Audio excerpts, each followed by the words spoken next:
हाल ही में 9 अक्टूबर 2024 श्री रतन टाटा जी का 86 वर्ष की आयु पर निधन हुआ और पूरा देश उन्हें श्रद्धांजलि दे रहा है। ऐसे बिरले ही होते हैं जिनके लिए पूरा देश रोता है और जिनकी कमी पूरे देश पूरे समाज को खलती है। श्री रतन टाटा जी देश के प्रमुख उद्योगपति और परोपकारी व्यक्ति थे।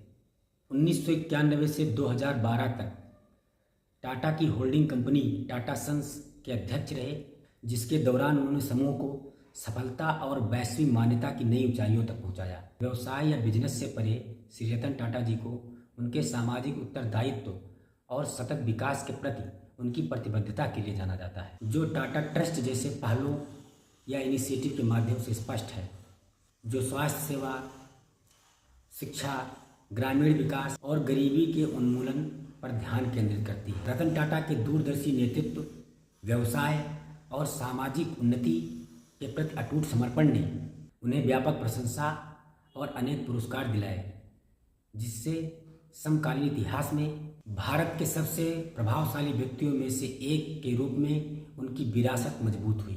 रतन टाटा जी का पूरा जीवन प्रेरणा स्रोत रहा है। वो विद्यार्थी, युवा, कर्मचारी, एम्प्लॉयर या नियोक्ता, बिजनेसमैन, व्यवसायी सबके लिए प्रेरणादायक रहे हैं। रतन टाटा जी ने बिजनेस या व्यवसाय में मुनाफे से ज़्यादा देश हित और स्वाभिमान को प्राथमिकता दी।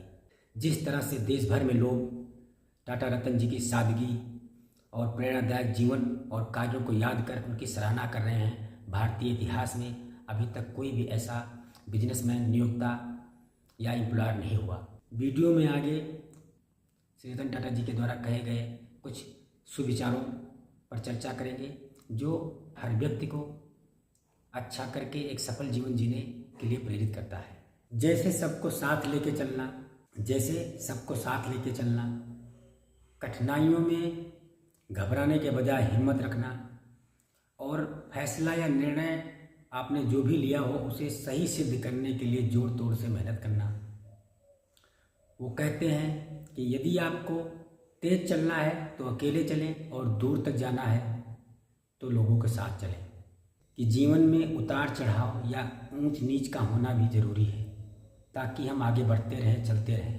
क्योंकि ईसीजी में एक सीधी रेखा का अर्थ यह होता है कि हम जिंदा नहीं हैं।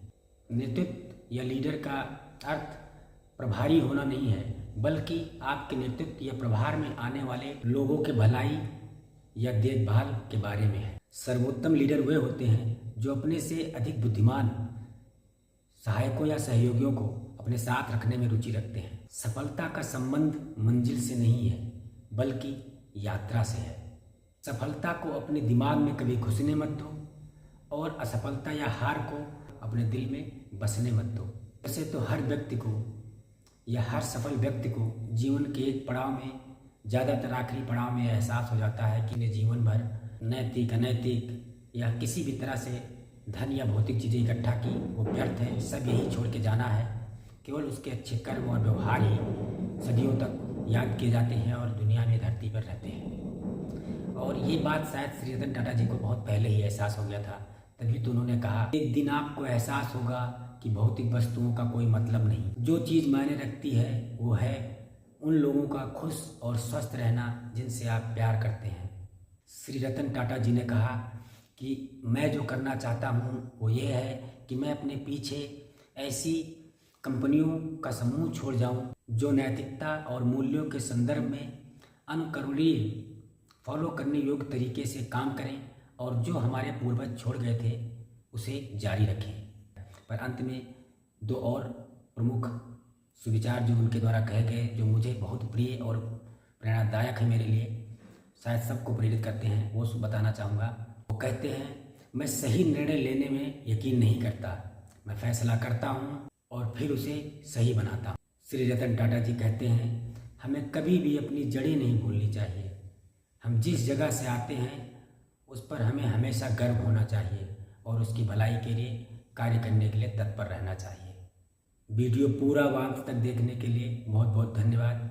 यदि मेरे वीडियो से आपको कोई वैल्यू मिलती है, जानकारी मिलती है, कोई प्रेरणा मिलती है तो लाइक और कमेंट ज़रूर करें और मेरे YouTube चैनल को सब्सक्राइब करें और दूसरों के साथ शेयर करें ताकि ये अच्छी जानकारी और लोगों के साथ भी पहुंच सके।